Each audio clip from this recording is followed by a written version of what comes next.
دجال کے بارے میں جو احادیث سے صحیحہ سے ہمیں معلومات پتہ چلتی ہیں، ایک تو یہ لفظ دجال جو ہے یہ دجل سے ہے۔ دجل کسے کہتے ہیں؟ فریب، دھوکہ، کہتے ہیں نا دجل کر رہا ہے، دجل۔ حدیث میں آتا ہے قرب قیامت میں دجال ظاہر ہوگا، اسے اللہ نے طاقتیں دی ہوں گی، بہت ساری قوتیں دی ہوں گی، زندہ کو مار دے گا اور مردے کو زندہ کر دے گا، اور وہ یہودیوں کی مدد کے لیے آئے گا۔ کس کی مدد کے لیے؟ اسرائیل کی۔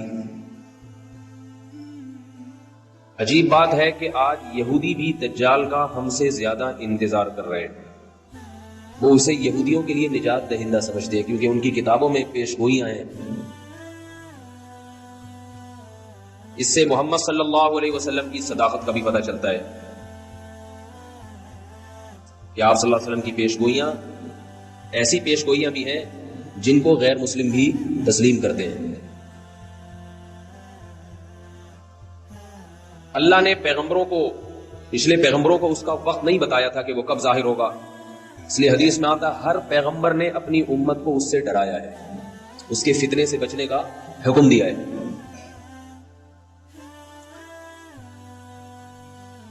لیکن محمد صلی اللہ علیہ وسلم کے دور تک وہ نہیں آیا۔ یہ اس کی علامت تھی کہ وہ کس امت میں ظاہر ہوگا؟ محمد صلی اللہ علیہ وسلم کی امت میں۔ اس کا فتنہ ہوگا کیا؟ وہ ایسے طاقت اور قوت کے کرشمے دکھا کر اپنے خدا ہونے کا دعویٰ کرے گا۔ سمجھ رہے بات کو کہ نہیں سمجھ رہے؟ جو ظاہر پرست لوگ ہیں، اور ہوگا کانا۔ حدیث میں آتا ہے کہ خدا کانا نہیں ہو سکتا، اللہ تو ہر عیب سے پاک ہے۔ یہ عجیب بات آپ کو بتاؤں کہ جو گمراہ لوگ ہوتے ہیں وہ کسی کی ایک صفت کو دیکھتے ہیں، اس کے ہزاروں عیوب کو نہیں دیکھتے۔ تو دجال کے طاقت اور قوت کو لوگ دیکھیں گے لیکن اس کے عاجزی کو، اس کے کانے ہونے کو نہیں دیکھیں گے۔ لوگ اتنا بڑا عیب ہے تجھ میں، آپ نے فرمایا کہ تمہارا رب کانا نہیں ہو سکتا، اور اس کی پیشانی پر واضح لفظوں میں کافر لکھا ہوا ہوگا، کافر۔ یہ بھی علامت ہوگی کہ جھوٹا ہے، کذاب ہے، لیکن ظاہر پرست لوگ اس کی طاقت کو دیکھ کر اس پر ایمان لائیں گے۔ حدیث میں آتا ہے اس کے ایک طرف آگ ہوگی اور ایک طرف باغ ہوگا، جو اس پر ایمان لائے گا اس کو باغ میں داخل کرے گا، اور جو ایمان نہیں لائے گا اس کو آگ میں پھینک دے گا۔ آپ صلی اللہ علیہ وسلم نے فرمایا جو آگ ہے حقیقت میں وہ جنت کا باغ ہے، اور جو باغ ہے حقیقت میں وہ آگ ہے۔ آپ صلی اللہ علیہ وسلم نے فرمایا جمعہ کے دن سورہ کہف پڑھنے والا دجال کے فتنے سے محفوظ رہے گا۔ دجال آئے گا کیوں؟ یہودیوں کی مدد کے لیے۔ کس دور میں آئے گا؟ جس دور میں حضرت مہدی ظاہر ہوں گے۔ سمجھ رہے نہیں سمجھ رہے بات؟ اور دجال کو قتل کون کرے گا؟ مسلمانوں میں طاقت نہیں ہوگی دجال کو قتل کرنے کی، اس کی طاقت اور قوت کی بنا پر۔ آپ صلی اللہ علیہ وسلم نے فرمایا، روایات میں آتا ہے عصر کی نماز کا وقت ہوگا، حضرت مہدی شام میں، جہاں آج بڑی لڑائیاں ہو رہی ہیں، اللہ تعالیٰ مسلمانوں کی مدد فرمائے، شام کی مسجد میں دمشق میں حضرت عیسیٰ، حضرت امام مہدی وہ امامت کے لیے عصر کی نماز میں کھڑے ہوں گے مصلی پر۔ اچانک جب اقامت سے فارغ ہوں گے دیکھیں گے کہ آسمان سے حضرت عیسیٰ ابن مریم علیہ الصلوۃ والسلام فرشتوں کے کندھوں پر ہاتھ رکھ کے نیچے کی طرف نازل ہو رہے ہیں۔ یہ بات یاد رکھیے، یہ بات قرآن سے بھی ثابت ہے، صحیح احادیث سے بھی، کہ حضرت عیسیٰ علیہ السلام پر موت واقع، بولو بھائی، نہیں ہوئی ہے، کیونکہ اس بات کو قرآن نے بہت واضح انداز میں بیان کیا، احادیث میں یہ بات بہت کثرت سے وارد ہوئی ہے۔ لہذا جو شخص حضرت عیسیٰ کی موت کا قائل ہے وہ اسلام سے خارج ہے۔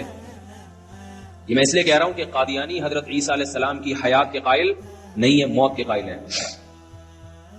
کیوں قائل ہے؟ اس میں ان کی کیا سیاسی فائدے ہیں، یہ ایک الگ ٹاپک ہے، لیکن ہم اہل اسلام کا یہ بالاتفاق عقیدہ ہے کہ اللہ نے حضرت عیسیٰ ابن مریم کو زندہ، موت دیے بغیر زندہ آسمانوں پہ اٹھایا، اور حضرت عیسیٰ ابن مریم علیہ الصلوۃ والسلام قرب قیامت میں حضرت مہدی کے دور میں نازل ہوں گے۔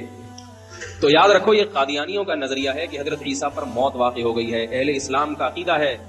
قرآن میں بھی اللہ نے فرمایا بر رفعہ اللہ الیہ، فرمایا وما قتلوہ وما صلبوہ، عیسیٰ کو نہ قتل کیا یہودیوں نے، نہ صلیب پر لٹکایا، جس کو صلیب پہ لٹکایا تھا وہ حضرت عیسیٰ کی شکل کا کوئی آدمی تھا. اللہ نے معاملہ ان پہ مشتبہ کر دیا اور حضرت عیسیٰ کو اللہ قرب قیامت میں نازل کریں گے. تمام اہل کتاب وَإِن مِّنْ أَهْلِ الْكِتَابِ إِلَّا لَيُؤْمِنَنَّ بِهِ قَبْلَ مَوْتِهِ, حضرت عیسیٰ کی موت سے پہلے اس وقت جتنی عیسائی ہوں گے وہ تمام کے تمام حضرت عیسیٰ کے ہاتھ پر اسلام قبول کریں گے. اور رسول اللہ صلی اللہ علیہ وسلم نے فرمایا جب حضرت عیسیٰ علیہ السلام نازل ہوں گے قرب قیامت میں تو حضرت مہدی ان کے اکرام میں مصلی ان کے لیے خالی کر دیں گے.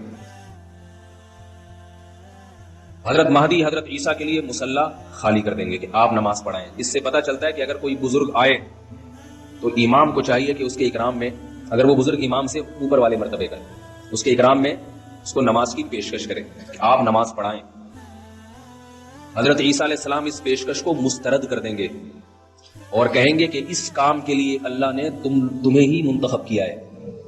کیوں؟ اس لیے کہ حضرت عیسیٰ اگر امامت کر لیتے تو یہ اس کی علامت ہوتی کہ محمد صلی اللہ علیہ وسلم کی بجائے اب حضرت عیسیٰ علیہ السلام اس امت کے نائب ہیں. اس میں اشارہ کر دیا کہ نہیں, اس امت کے امام اب بھی محمد صلی اللہ علیہ وسلم ہی ہے اور انہی کے امتی ہی امامت کریں گے.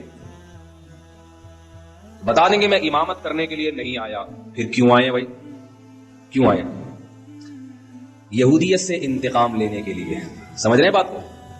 اور اس امت کو اللہ نے جو کام دیا ہے لیظہرہ علی الدین کلہ, کہ یہ دین تمام ادیان پہ غالب آ جائے, اسلام کی حکومت پوری دنیا پہ قائم ہو جائے, اس دین کی تکمیل میں چونکہ سب سے بڑی رکاوٹ یہودی ہے, لہذا اس یہودی کے خلاف علم جہاد بلند کرنے کے لیے یہ پیشگوئیاں محمد صلی اللہ علیہ وسلم 1400 سال پہلے کر رہے ہیں. اور آج اگر دنیا کے حالات دیکھیں, آپ دنیا کے حالات دیکھیں تو آج زمینی حقائق بتا رہے ہیں کہ اسلام کا سب سے بڑا دشمن کون ہے؟ اسرائیل ہے, جو امریکہ کو استعمال کر رہا ہے اپنے مفاد میں, برطانیہ اور امریکہ کو, اور امریکہ اسرائیل کے مفاد میں استعمال ہو کے اپنے آپ کو بھی برباد کرتے چلے جا رہے ہیں. یہ نہیں دیکھ رہے کہ ہمیں اس سے کیا نقصان ہو رہا ہے. حضرت عیسیٰ علیہ السلام نازل ہونے کے بعد محمد صلی اللہ علیہ وسلم نے ارشاد فرمایا عصابتان من امتی احرزهم اللہ من النار, عصابت تغزو الہند وعصابت تغزو مع عیسی ابن مریم. میں سوچتا ہوں کیسے مبارک لوگ ہوں گے جن کو نبی کی زیارت نصیب ہوگی, حضرت عیسیٰ ابن مریم علیہ الصلوۃ والسلام. کاش اللہ ہمیں بھی ان لوگوں میں شامل کر لے اور ایسے کاموں کی توفیق عطا فرمائے جس سے ان لوگوں میں شمولیت ہمارے لیے آسان ہو جائے. فرمائے میری امت کے 2 گروہ ایسے ہیں جن پر اللہ نے جہنم کو حرام کر دیا ہے. ایک وہ گروہ جو ہندوستان پر حملہ کرے گا جیسے محمد بن قاسم نے کیا, اور دوسرا وہ گروہ جو عیسیٰ ابن مریم کے ساتھ مل کر قتال کرے گا. جہاد کے مخالف لوگوں کو اپنے نظریے پر غور کرنا چاہیے. ایسا نہ ہو جہاد کی مخالفت آپ کو اندھا کر دے اور آپ اسلامی تعلیمات سے پیچھے ہٹ جائیں. اللہ نے جو کچھ جہاد سے محبت کرنے والوں کے لیے, جو کچھ اللہ نے اس دنیا میں اور آخرت میں رکھا ہے, وہ مخالفت کرنے والوں کے لیے نہیں رکھا. حضرت عیسیٰ علیہ السلام نازل ہو کر جہاد کریں گے اور حدیث میں آتا ہے کہ دجال کو قتل کریں گے. یہی وہ دور ہوگا جس میں یاجوج ماجوج ایک مخلوق ہے جس کا قرآن مجید میں تذکرہ ہے. بہت بڑی مخلوق ہے, بہت کثرت سے ہے. کسی وادی میں ان کو بند کیا تھا حضرت ذوالقرنین نے. حضرت ذوالقرنین نے سیسا پلائی ہوئی دیواریں کھڑی کر کے یاجوج اور ماجوج کو وادیوں میں بند کر دیا. وہ وادیاں کہاں ہیں اس کا ہمیں نہیں, کوئی کہتے ہیں چین میں, کوئی کہتے ہیں دیواریں چین کے پیچھے, کوئی کہتے ہیں کہاں ہیں, ہمیں نہیں پتا کہاں ہیں. یہ سوال ہی فضول ہے, کہاں ہے؟ اللہ نے جہاں کرنا تھا وہاں کر دیا. حدیث میں آتا ہے جب یاجوج ماجوج اتنی کثرت سے اہل اسلام کو, انسانوں کو قتل کریں گے, حضرت عیسیٰ علیہ الصلوۃ والسلام بھی ان کے قتل کرنے سے عاجز آ جائیں گے. اللہ سے دعا مانگیں گے, اللہ سے دعا مانگیں تو اللہ ان کی دعا کو قبول کرے گا اور یاجوج ماجوج کو ہلاک کرے گا.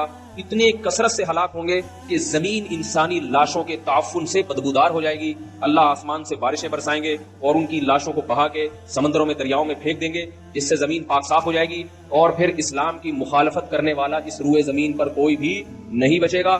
محمد صلی اللہ علیہ وسلم نے ارشاد فرمایا کہ اس وقت حضرت عیسیٰ ابن مریم زمین کو ایسا انصاف سے بھر دیں گے خنزیر کا خاتمہ کریں گے، سور کی نسل ختم کر دیں گے تاکہ کوئی سور کا گوشت اپنے پیٹ میں دوبارہ نہ اتار سکے۔ جو مسلمان یورپ میں رہتے ہیں اور وہ کہتے ہیں ہم سے خوراک ہمیں یہاں ملتا ہی سور کا گوشت ہے اور سور کے گوشت کے کوفتے بنا بنا کے کھا رہے ہیں، ان کو میں یہ اللہ کا واسطہ دے کے کہتا ہوں کہ دیکھو سور کتنی گندی اور اتنی ناپاک چیز ہے کہ اللہ نے اس کی نسل کے خاتمے کے لیے ایک پیغمبر کا انتخاب کیا کہ اس کی نسل ختم کر دے۔ وہ اگر اس کے کھانے کی کچھ بھی گنجائش ہوتی تو حضرت عیسیٰ کی ذمہ داریوں میں سے یہ ذمہ داری نہ ہوتی کہ سور کی نسل کا خاتمہ کر دیں گے۔ حدیث میں آتا ہے، آخری بات کر کے بات ختم کرتا ہوں تاکہ یہ نشانیاں مکمل ہو جائیں۔